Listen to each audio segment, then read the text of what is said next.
తనయుడిని arrest చేస్తే కూటమి ప్రభుత్వం పాలన మీద కంటే కక్ష సాధింపులు చేయడానికి ప్రాధాన్యత ఇస్తుందని మన కామెంట్ చేశారు. రెడ్ బుక్ లో నేను ఏం చెప్పా? రెడ్ బుక్ గురించి నేను చాలా క్లారిటీ ఇవ్వాలనుకుంటున్నాను ఈరోజు. నా ప్రతి స్పీచ్ చూడండి, ఎవరైతే చట్టాలు ఉల్లంఘించి కార్యకర్తల్ని ప్రజల్ని ఇబ్బంది పెట్టారో వాళ్ళని నేను వదిలిపెట్టాను అని స్పష్టంగా హామీ ఇచ్చాను. మళ్ళీ రిపీట్ చేస్తున్నా, చట్టాలు ఉల్లంఘించిన ఓకే. జోగి రమేష్ గారు అబ్బాయి ఏం చేశాడో ప్రజలు తెలుసుకోవాలి.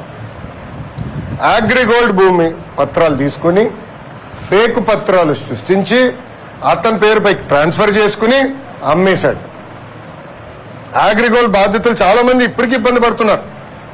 వాళ్ళకి రావాల్సిన డబ్బులు ఇంకా చాలా ఉన్నాయి. అగ్రిగోల్డ్ భూముల పైన ఫేక్ పత్రాలు సృష్టించి అమ్మేశాడు, డబ్బులు సంపాదించాడు. అంటే యాక్షన్ తీసుకోకూడదా తెలుగుదేశం, జనసేన, భారతీయ జనతా పార్టీ ప్రభుత్వం? రేపు లిక్కర్లో కూడా యాక్షన్ తీసుకుంటాం, ఇసుక దండాల్లో కూడా యాక్షన్ తీసుకుంటాం. అంటే అడ్డగోలుగా ప్రజల భూమి దోచేసినా మేమేం పట్టించుకోకూడదా? మేము ఆనాడు హామీ ఇచ్చా, ఊరూరు మాట్లాడా ఎర్ర బుక్ గురించి.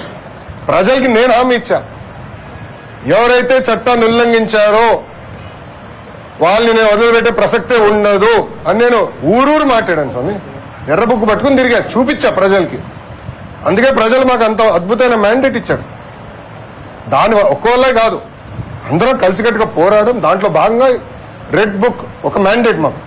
నేను ఊరూరు చూపించా రెడ్ బుక్. నేను ప్రతి పబ్లిక్ మీటింగ్ లో చూపించా. ప్రజల నిన్న ప్రతి నియోజకవర్గంలో మేము గెలిచాం. సో ప్రజలు మాకు అంత క్లియర్ మ్యాండేట్ ఇచ్చారు. సో ప్రజలు కూడా చాలా క్లియర్గా ఉన్నారు.